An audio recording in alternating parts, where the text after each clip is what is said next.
আজকে সানডে আর সানডের দিনে আমরা পিকনিক করতে বেরিয়ে গেছি।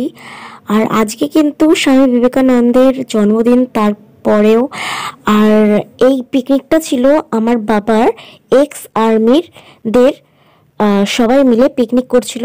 আর এখানে আমরা সকাল সকাল বেলায় গেছি, পুরো 9টা সাড়ে 9টার দিকে। যাওয়ার পরে পুরো এই জায়গাটা আমাদের এখানটাতেই ডুমুর বাওরের দিকে চাঁদপাড়ার এই দিকটাতেই একটা পিকনিক ছিল। তো তারপরে প্রথমে গিয়ে দেখি যে কিছুই হয়নি। তারপরে বেলা 11টা বাজে, তখন ব্রেকফাস্ট করেছি, লুচি আলুর দম করলো, তো খেলাম। তো খুবই এনজয় করেছি মোটামুটি।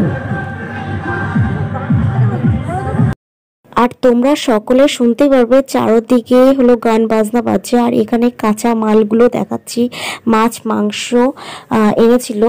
আর এখানে রান্নার মাসিরা হলো রান্না করছিলেন, তো চা দিয়েছিল, মানে চা, কফি চা। আর তারপরে পকোড়া দিয়েছিল, ভেজ পকোড়া। আর মেন কোর্সে সময় আমরা খেতে বসে গেছিলাম সকলে মিলে। আর এখানে মেন কোর্সে দিয়েছিল লেবু, মাছ দিয়েছে, বেগুনি দিয়েছে, ভাত দিয়েছিল, আর মাছের ঝোলটাও দিয়েছে, স্যালাড দিয়েছিল, মাংস দিয়েছিল। আর আমি দুবার করে মাংস নিয়েছি।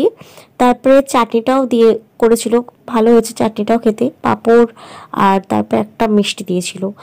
আর তারপরে অনেক রান্না বেঁচে গেছিলো, যারা যারা ছিল এক্সট্রা, তো কোনো নষ্ট হয়নি, সবাই নিয়েছে।